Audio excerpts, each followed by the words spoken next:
बिस्मिल्लाहिर्रहमानिर्रहीम। अस्सलाम वालेकुम प्री नाइन्थ क्लास। आज आपके लिए इंग्लिश का नाइन्थ लेसन जो है वो पेश किया जा रहा है। इसमें हम कुछ बेसिक ग्रामर जो है वो पढ़ेंगे। Today we learn about punctuation marks. Students, when we talk someone we make to understand him, we sometimes make our voice loud, sometimes we make our voice low, and sometimes we make small pauses to make him understand. जब हम किसी से बात करते हैं तो उसको अपनी बात समझाने के लिए हम बाज़ औक़ात जो होता है अपनी आवाज़ को ऊंचा कर लेते हैं, बाज़ औक़ात अपनी आवाज़ को कम कर लेते हैं, बाज़ औक़ात हम छोटे छोटे वक्फे करते हैं ताकि मुखातब को हमारी बात जो है वो अच्छी तरह से समझ आ सके। What we can't do this all when we are writing, लेकिन जब हम लिख रहे होते हैं तो उस वक्त ये सारा कुछ हम नहीं कर सकते।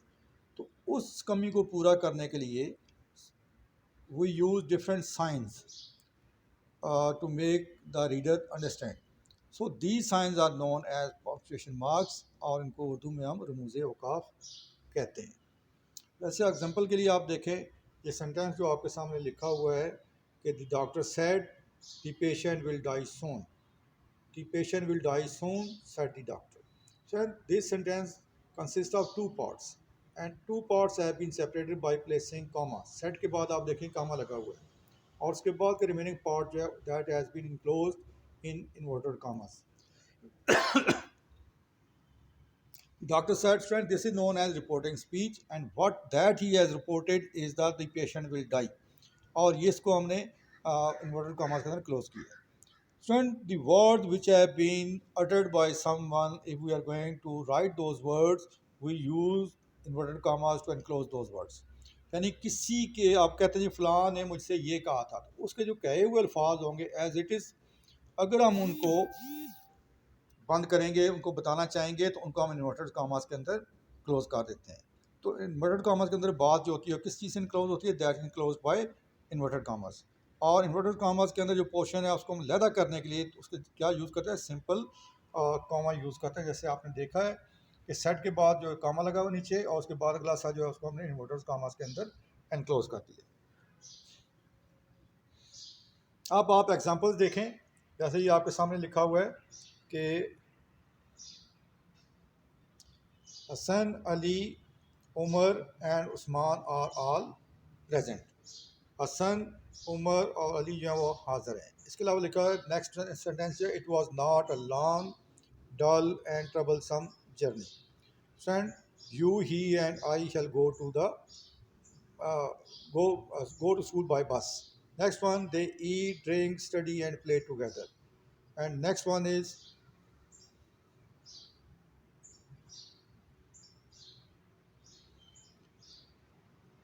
the bride left the house slowly, sadly and silently.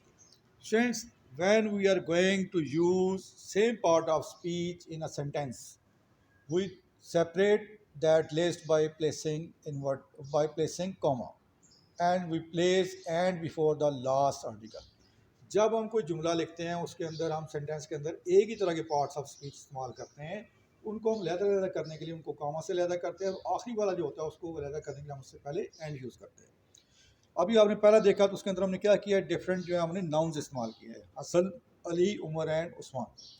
If we are not going to use commas तो हसन और अली को अगर मिलाएंगे तो एक नाम बन जाएगा, उमर को मिलाएंगे तो उस्मान के साथ।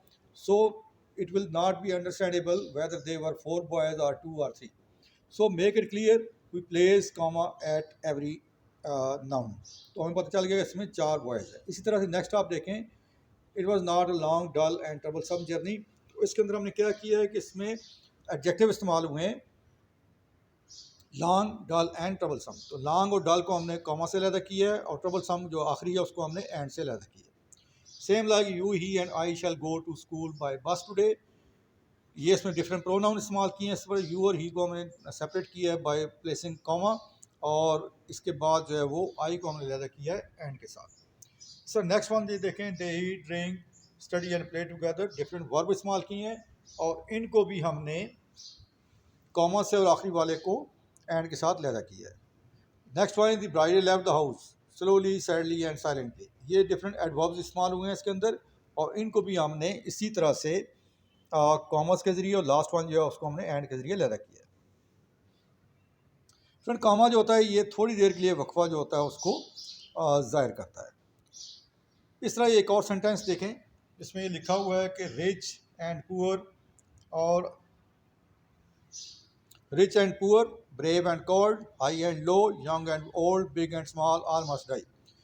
फ्रेंड ये different pair of words use किए गए हैं और डिफरेंट क्वालिटीज़ हैं इनके अंदर। तो इनको हमने किस तरह अलहदा किया है, ये एडजेक्टिव में सॉरी एडवर्ब में, इसमें इनको हमने पेयर ऑफ एडवर्ब जो है इनको हमने उसी तरह से कॉमर्स प्लेस किए हैं, और आखिरी वाला जो था उसको हमने एंड के ज़रिए अलहदा किया है। If you are going to address someone, अगर आप किसी को खिताब करते हैं, मुखातब करते हैं, बुलाते हैं, तो उसके लिए भी हम जो है वो कॉमा यूज़ करते हैं। जैसे फर्स्ट वन देखें, सिट डाउन गर्ल्स।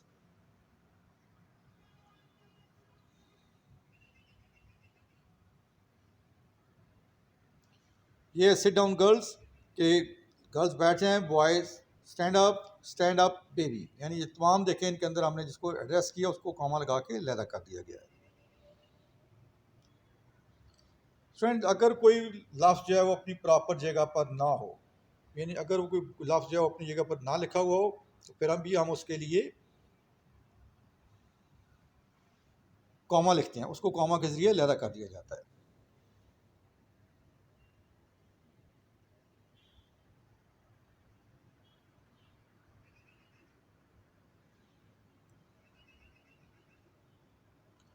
फिर नेक्स्ट वन आप देखें, that is full stop. Most sentences and at a full stop. बहुत सारे जुमले जो होते हैं फुल स्टॉप के साथ ख़त्म होते हैं। Sentence if that is affirmative और पॉजिटिव और negative, these are ended at placing full stop. So next one, when we are going to use abbreviations. Abbreviation means small names, shortened names. जब किसी चीज़ का मुख्तसर नाम लिखते हैं तो उसके दरमियान भी डॉट डाल के हम उसको लिखते हैं। फॉर एग्ज़ाम्पल आप देखें, अगर किसी का नाम है कि ज़हीरुद्दीन शाह, तो हम ज़हीर के लिए जो है वो जेड लिखेंगे डॉट, और उद्दीन के लिए फिर हम उसके साथ डॉट यू लिखेंगे और शाह। इस तरह एम ए ख़ान, मोहम्मद अली ख़ान, तो मोहम्मद के लिए एम डॉट, फिर असगर के लिए, अली के लिए ए, और फिर डॉट, फिर ख़ान। इसी तरह डिफरेंट जो डिग्रीज़ होती हैं उनको भी शॉर्टन जब हम करते हैं उनके साथ भी हम ऐसे लिखते हैं। For example BCS, MCS, HM, MH, so and so. इस तरह से जब ये MBBS और SDO वगैरह, यानी जब किसी की डिग्री या रैंक हम लिखते हैं, ओहदा लिखते हैं, तो उसको शॉर्टन करके अगर लिखते हैं तो उसके दरमियान हम फुल स्टॉप प्लेस करते हैं। Next one is sign of interrogation. That is a question sign, that is use to make a question. जब हम कोई क्वेश्चन बनाना चाहते हैं तो उसके साथ हम वो साइन जो है वो इस्तेमाल करते हैं। ये this is the sign of question. It is used at the end of a question. How are you? Question mark. Do I write a letter? Question mark. Did you come? So questions are raised by two ways. First, we place helping verb before the subject and question mark at the end.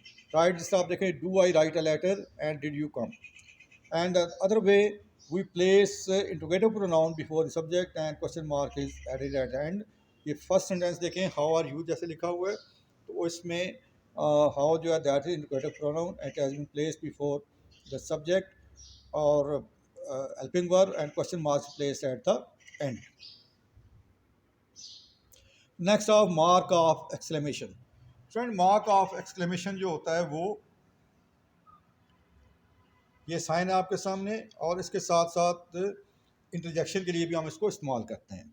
तो interjections are the words which we say when we show some feeling of surprise, happiness, sadness, surprise etcetera. और इसके लिए particular words हम use करते हैं। For example, हो रहा है we have won the match, it is sign of happiness. तो हो रहे के बाद हमने इसको जो मार्क ऑफ एक्सक्लेमेशन वो उसको प्लेस किया। We have won the match. Next one, may you live long. It's an optative sentence. Optative mean जिसमें आप किसी ख्वाहिश का इज़हार करते हैं, कोई तमन्ना करते हैं, कोई विश करते हैं, किसी को प्रे करते हैं, उसके एंड पे लगाया जाता है। Next one, A my father has gone. इसके आप देखें, ए दैट इज़ अ इंटरजेक्शन, इसके बाद हमने मार्क ऑफ एक्सक्लेमेशन लगाया है। इसके बाद नेक्स्ट वन है oh, I have been ruined. Oh के बाद हमने लगाया है इससे alas, he is dead. Alas oh and a are interjection, और इंटरजेक्शन के बाद आपने ये साइन दिया है। और अगर आपने ऑप्टेटिव सेंटेंस लिखना है जैसे मे यू लिव लॉन्ग और गॉड ब्लेस यू, तो इनके आप एंड पे मार्क ऑफ इंटरजेक्शन जो है, मार्क ऑफ एक्सक्लेमेशन जो है वो लगाते हैं। So next one, inverted commas. Friend inverted commas मैंने आपको पहले बताया कि इनको हम रिपोर्टिंग स्पीच को रिपोर्टेड स्पीच से अलहदा करने के लिए इस्तेमाल करते हैं। और इंशाल्लाह जब आप नरेशन पढ़ेंगे, आप डायरेक्ट इंटरेक्ट पढ़ेंगे, तो उसमें आपको डिटेल से ये चीज़ पढ़ाई जाएगी। तो फ्रेंड ये आज आपका लेसन था। इसके नीचे आपने देखेंगे आपकी एक्सरसाइज दी हुई हैं, तो ये एक्सरसाइज आपने ख़ुद से करनी है और मार्क आप सॉरी जो उसमें पंक्चुएशन मार्क्स वो आपने यूज़ करने हैं। That is your home task and will see you in the next lesson. Till that time, Allah Hafiz.